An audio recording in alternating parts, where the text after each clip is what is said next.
ஐயாவும் வந்துட்டாங்க. வத்தி பொட்டி மாதிரி காரை செஞ்சு வச்சிருக்கானுங்க. உட்கார முடியல, நிமிர முடியலப்பா. ஏங்க எங்க விட்டு முதலாளி அம்மாவும் வரலைங்களா? ஏன் என்ன பார்த்தா முதலாளி மாதிரி தெரியலையா? இந்த அழகுராணி அள்ளி ராணியை பார்த்தா முதலாளி அம்மா மாதிரி தெரியலையா? இதான் மொத்த டிக்கெட்டா இல்ல இன்னும் யாரும் வேலை செய்றீங்களா? அவ்வளவுதானுங்கோ. உங்களுக்கு எல்லாம் சம்பளம் தர்றது நாங்க தான். இனிமே நாங்க சொல்ற மாதிரி தான் நீங்க நடந்துக்கணும். அதுக்கு மீறி எதனா நடந்துக்கிட்டீங்க நீதான் வாட்ச்மேனா? வாங்க. ஆமாங்க. இங்க நடக்கிறது ஏதாவது வெளியே சொன்ன இந்த யூனிஃபார்ம கழட்டிட்டு கோவணத்தோட நீ யாரா தோட்டக்காரனா? அடங்க. தோட்ட வேலையோட நிப்பாட்டிக்க. மீறன தோட்டத்துக்கு 20,000 ரூபாய். இந்த வீட்டுல இனிமே ரொம்ப அசிங்கமெல்லாம் நடக்க போகுது. அதையெல்லாம் வெளியே கொட்டக்கூடாது. குப்பைய மட்டும்தான் கொட்டணும்.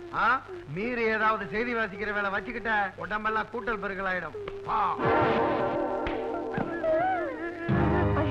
எவ்வளவு பெரிய வீடு. இதெல்லாம் உனக்கு தாண்டி. இனிமே நீதான் ராணி. ஆமா, இது இருக்கிற வரைக்கும் நான் எப்படி ராணி ஆக முடியும்? யார இந்த குண்டு பூசணிக்கா தானே? இப்பவே கழுத்தை நெரிச்சு கொண்டுறேன். உனக்கு அறிவே இல்லாம போச்சியா?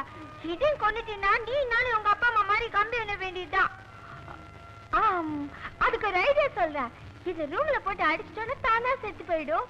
யாராவது கேட்டாங்கன்னா அம்மா பிரிஞ்ச ஏக்கத்துல நல்லா சாப்பிடாம செத்து போச்சுன்னு மழக்கும்போது அழுகிட்டே சொல்லிடலாம். என்ன பரவாயில்லையா? டப்பா குத்துதான் ஆடுவேன்னு பார்த்தா டக்கர் ஐடியா கொடுக்குறிய. மார்கழி மாசம் குளிரு. சட்டையெல்லாம் அவுத்துட்டு அப்படியே தூக்கி ரூம்ல போட்டுறேன்.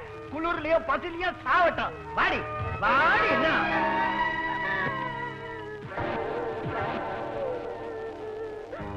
என்ன இது எங்கங்க வைக்கிறது? இதுங்களா? இது என் தலையிலே வைக்கி. ஏண்டி கூறு கட்டவளா? இவ்வளவு பெரிய வீட்டுல இதை வைக்கிறதுக்கு இடம் இல்ல. ஆமா, ராமர் கிட்ட வில்லு இருக்கிற மாதிரி முருகன் கிட்ட வேல் இருக்கிற மாதிரி எப்பவும் இந்த மஞ்சப்பைய கட்டிக்கிட்டே அழுவுறியடி. ஆமா, நீ எனக்கு அழகு இளமை இருக்கிற வரைக்கும் தான் சோறு போடுவேன். இது அப்படி இல்ல. என் வாழ்நாள் முழுக்க சோறு போடும். இது என்ன அமுத சுரபியா? இல்ல, என் வாழ்க்கை. ஏண்டி இத்தனை நாளா நான் தானே உன் வாழ்க்கைன்னு சொல்லிக்கிட்டு இருந்தேன். எனக்கு தெரியாம அப்படி என்ன ஒரு வாழ்க்கை இதுல மறைச்சு வச்சிருக்கிறேன். நானும் பாக்குறேன் அந்த வாழ்க்கைய.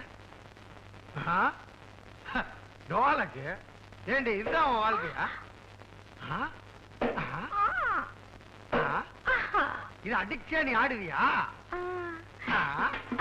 வாழ்க்கை என் கையில, வாழ்க்கை என் கையில.